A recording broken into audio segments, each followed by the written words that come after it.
Assalamualaikum warahmatullahi wabarakatuh. Perkenalkan saya Muhammad Jazafar Levi dengan NIM S1A024097. Saya mahasiswa manajemen sumber daya dari kelas B Universitas Jenderal Sudirman. Ya, saya di sini akan mengerjakan UAS tentang statistika perikanan, yaitu tentang analisis data PCE menggunakan aplikasi PAS. Oke, di sini saya sudah ada datanya. Soalnya ini, kemudian data ini kita jadikan seperti bentuk ini di aplikasi Excel. Nah, kemudian kita copy. Setelah di copy, kita masuk ke aplikasi PAS. Nah, setelah masuk, kemudian checklist ini, kolom atribut dan row atribut. Nah, kemudian pastekan data di bagian sini. Oke, setelah terpaste, nanti kita kecilkan dulu.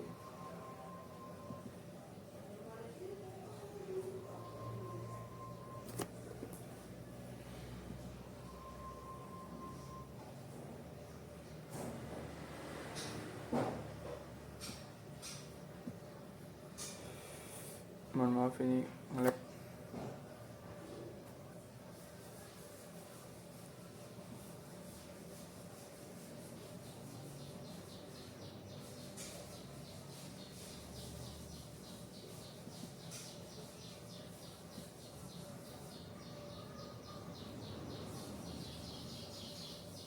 Oke, sudah terlihat semua datanya.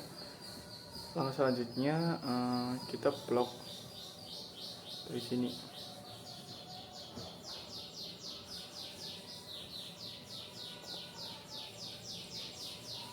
Blok seluruh datanya. Oke, langkah selanjutnya klik multivariate, kemudian ordination dan principal komponen. Nah, setelah seperti ini, maka matriks ini kita ganti ke correlation. Nah, kemudian recompute. Setelah recompute, maka scatterplot kita besarkan dulu.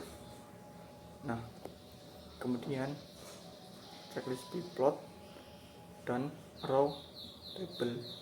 Oke.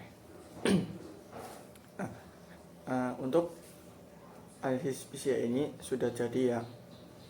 Nah, di sini kita bisa lihat di stasiun 1, stasiun 2, stasiun 3, stasiun 4 dan 5 serta 6. Nah, berdasarkan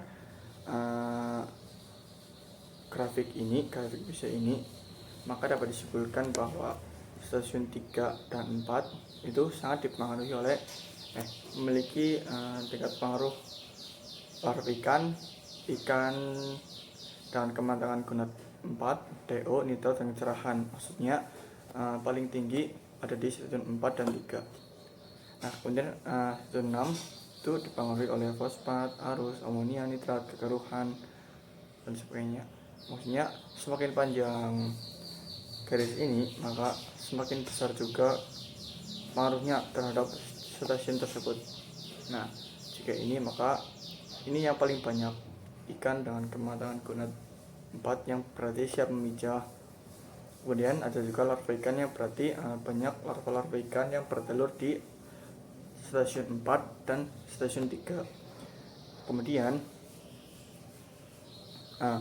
di 6 juga begitu. Perairan di lingkungan tersebut itu memiliki kadar fosfat yang tinggi, arus yang cukup cepat, nitrat yang cukup tinggi, amonia, kekeruhan gitu. Nah, jika stasiun 2 dan stasiun 1 itu keberadaan planktonnya yang tinggi dibandingkan dengan stasiun yang lain begitu.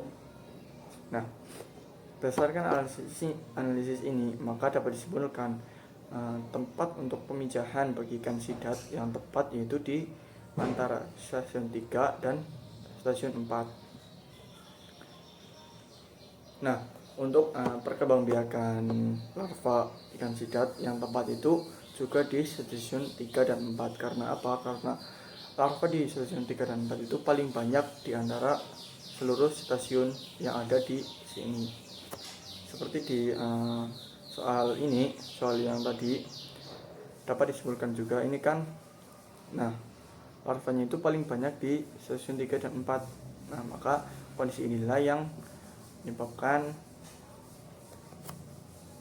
sesuainya daerah asuhan ikan dan juga peminjaman ikan, yaitu di 3 dan 4. Itu kita kembali lagi ke kasih begitu juga.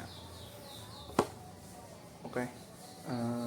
Kenapa itu kecerahan penting bagi proses pertumbuhan larva dan produksi? Karena dengan kecerahan perairan yang tinggi, maka produktivitas